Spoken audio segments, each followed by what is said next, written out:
Nah, berakhirnya Piala Dunia 2026 itu jujur aja berasa kayak kita baru pulang dari libur panjang kan? Butuh waktu buat pemanasan, ngingat rutinitas, dan balik kerja lagi. Buat klub-klub top Eropa, rutinitas pramusim udah jalan nih.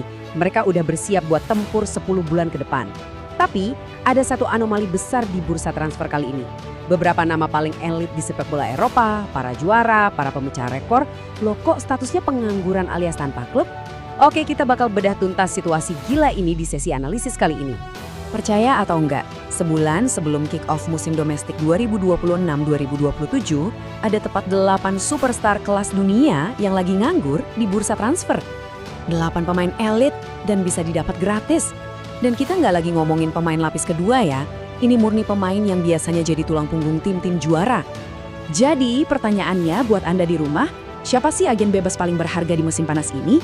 Berbekal data objektif dari Opta, kita bakal nyusun sebuah panduan scouting tingkat tinggi. Kita lihat metriknya secara mendetail, gaya mainnya, dan kenapa pemain sekelas mereka masih belum laku di pasar, tentunya dengan kacamata analisis taktis. Langsung aja kita mulai. Bagian pertama, daya ledak lini serang. Pertama, sang raja Mesir yang lagi turun tahta. Kontrak Muhammad Salah sama Liverpool kan dipotong 1 tahun Mei lalu. Ya, banyak yang bilang musim 2025-2026 kemarin dia agak melempem. Tapi tunggu dulu, coba lihat angkanya. Di musim yang dibilang menurun itu, dia masih ngasih 12 gol dan 10 assist loh. Kalau kita mundur sedikit ke 2024-2025, gila 57 keterlibatan gol. Dan yang paling menarik, coba perhatiin performanya di Piala Dunia 2026 kemarin. Dia sukses bawa Mesir ke babak 16 besar dan nyiptain 12 peluang murni dari open play. Cuma ada 6 pemain di seluruh turnamen yang punya angka lebih tinggi. Dan mereka semua main lebih banyak dari Salah. Insting pembunuhnya masih sangat amat tajam. Lanjut ke mesin gol dari Serbia, Dusan Vlahovic. Juventus dulu beli dia seharga 80 juta euro. Kaki kirinya tuh benar-benar mematikan. Dia udah nyetak 68 gol dari 168 laga di Turin, konsisten tembus 2 digit gol di setiap musim penuhnya, termasuk 12 gol dari 26 laga musim lalu. Tapi, nah ini dia, ada lampu merah besar. Cedera aduktor yang sering banget kambuh. Ditambah permintaan gajinya yang tinggi, wajar kalau klub-klub pada berhitung cermat. Antara risiko dan untung, bedanya tipis banget di sini. Sekarang kita bahas anomali yang paling bikin geleng-geleng kepala di pasar saat ini. Lihat deh grafik keterlibatan gol Jadon Sancho ini. Waktu periode pertamanya di Dortmund, ledakan Sancho itu nggak masuk akal. 102 keterlibatan gol dari 125 laga. Terus, terjun bebas pas dia pindah ke Manchester United. Dan selama masa pinjaman di Chelsea sama Aston Villa. Padahal di usia 26 tahun, harusnya dia lagi masuk masa puncak keemasannya kan? Tapi kita nggak boleh lupa seberapa berbahayanya Sancho di masa jaya. Di 5 liga top Eropa antara 2018 sampai 2021, buat urusan bikin ancaman gol dari progresi bawa bola, alias dribbling lebih dari 5 meter, tebak siapa di atasnya? Cuma Lionel Messi. Messi 39, Sancho 33.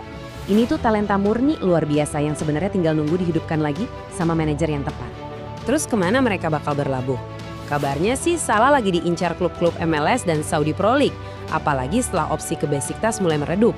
Lucunya, Vlahovic malah yang sekarang dikaitin kuat sama Besiktas. Bahkan masuk radarnya Barcelona juga buat gantiin Lewandowski. Kalau Sancho, reuni balik sama Dortmund rasanya jadi opsi yang paling logis buat nyelamatin karirnya saat ini. Bagian kedua, dominasi ruang lini tengah. Di lini tengah, kita punya 3 profil gelandang sentral dengan gaya yang beda banget. Ada Goretzka, si perusak dan perebut bola, Kessie yang jago distribusi dari dalam, dan Pellegrini, sang ancaman gol dari lini kedua. Yuk kita bedah satu-satu. Kita mulai dari Leon Goretzka, 7 kali juara Bundesliga bareng Bayern Munich. Pemain ini tuh udah matang banget ngelewatin berbagai macam taktik dari pelatih elit kayak Hansi Flick, Nagelsmann, Tuchel, sampai Vincent Kompany. Di usianya yang ke-31, dia masih super agresif. Musim lalu aja, dari seluruh skuad Bayern, cuma Kim Min-jae yang punya catatan intersepsi lebih banyak dari dia. Fleksibilitas dan pengalaman juaranya ini aset mahal yang sekarang ada di pasar gratis. Terus ada Frank Kessie. Rasanya kita udah dengar nama dia dari dulu banget ya, padahal umurnya baru 29 tahun loh. Selain distribusinya yang dominan, cuma 1 pemain Pantai Gading yang ngelepasin umpan sukses lebih banyak di Piala Dunia 2026 kemarin, dia punya 1 senjata rahasia. Dia ini algojo penalti berdarah dingin. Pernah nyetak 11 penalti cuma dalam 1 musim Serie A. Buat tim yang sering kesulitan di momen krusial, Kessie ini solusi instan. Nama ketiga di lini tengah, Lorenzo Pellegrini. Mantan kapten Roma ini mencatatkan 349 penampilan. Konsistensinya nggak main-main. Sejak gol pertamanya di 2017, cuma Hakan Çalhanoğlu dan Mario Pasalic yang nyetak gol lebih banyak dari Pellegrini di antara semua gelandang di Serie A. Dia bawa timnya juara Conference League dan jelas merupakan figur pemimpin asli di ruang ganti. Bursa transfer lini tengah ini lumayan memanas. Goretzka dikaitin sama AC Milan, Juve, dan Arsenal. Kessie katanya bisa balik reuni sama mantan pelatihnya, Gasperini, di Roma atau nyebrang ke Juventus. Tapi yang bikin panas, Juventus ternyata juga lagi ngincer Pellegrini. Kebayang nggak tuh tensinya? Hubungan Roma sama Juve aja lagi tegang gara-gara rebutan pemain sebelumnya. Saga transfer ini bakal seru banget kalau sang mantan kapten bener-bener membelot ke Turin. Bagian ketiga, aset fleksibilitas taktikal tinggi. Nah, sebelum kita masuk ke data yang lebih dalam, ada satu fakta ironis yang cukup lucu nih. Tahun 2017, Jurgen Klopp tuh sebenarnya ngotot banget pengen bawa Julian Brandt ke Liverpool. Tapi tim pencari bakatnya berhasil ngerayu dia buat milih Mohamed Salah aja. Ya, pilihan yang terbukti nggak salah sama sekali. Tapi fakta bahwa Brandt pernah ada di daftar teratas Klopp ngebuktiin seberapa esensial kualitas pemain yang satu ini.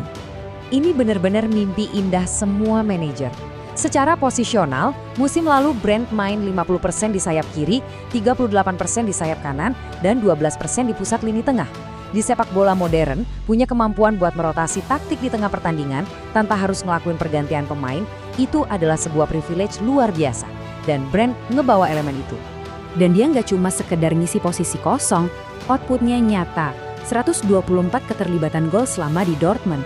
Musim lalu aja, cuma Julian Ryerson yang nyiptain peluang open play lebih banyak buat klub. Dan cuma sang striker utama, Sergio Guirassy, yang nyetak gol lebih banyak. Di usia 30, angka kreativitasnya masih sangat tinggi.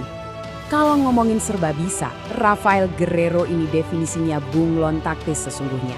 Pas Bayern rekrut dia di umur 29 yang sempat bikin kaget, dia sukses ngebuktiin dirinya sebagai pemain utilitas yang sempurna. Bek kiri, bek kanan, lini tengah sampai kedua sisi sayap, semua disikat. Nyumbang 14 gol dan 7 assist dalam 95 laga dari peran yang gonta-ganti itu udah jadi bukti efektivitasnya. Buat rumornya, Brandt kenceng dikabarin bakal ke Liga Inggris gabung Leeds United. Sementara Guerreiro kabarnya dilirik AC Milan buat nambah posisi bek kiri murni, buat antisipasi kalau Estupiñán pergi. Dapat pemain multifungsi kayak gini secara gratis di bursa transfer, ibarat pencurian yang jenius. Bagian keempat, siapa perekrutan paling cerdas? Tiap manajer pasti mendambakan rasio resiko imbalan yang paling sempurna. Dan data objektif bawa kita ke satu nama jangkar pertahanan, John Stones. Bek tengah elit asal Inggris ini secara mengejutkan juga ada di pasar bebas. Mengamankan fondasi pertahanan kelas dunia tanpa biaya transfer adalah definisi mutlak dari perekrutan minim resiko dengan hasil yang masif. Apalagi buat klub elit yang lagi ngejar gelar. Sekarang bolanya ada di tangan para manajer dan direktur olahraga di seluruh Eropa. Berdasarkan data Opta yang udah kita bedah bareng-bareng hari ini, menurut kalian manajer mana yang cukup jeli buat ngerekrut Stones? Atau mungkin yang berani ambil risiko balikin sentuhan emasnya Sancho dan ngebuktiin transfer gratis ini jadi senjata mematikan? Pikirin itu, pelajari datanya, dan kita lihat gimana musim panas ini ngebentuk peta kekuatan sepak bola musim depan. Coba bagikan analisis taktis versi kalian di bawah, terus asah pemahaman sepak bola Anda, dan sampai jumpa di sesi bedah data berikutnya.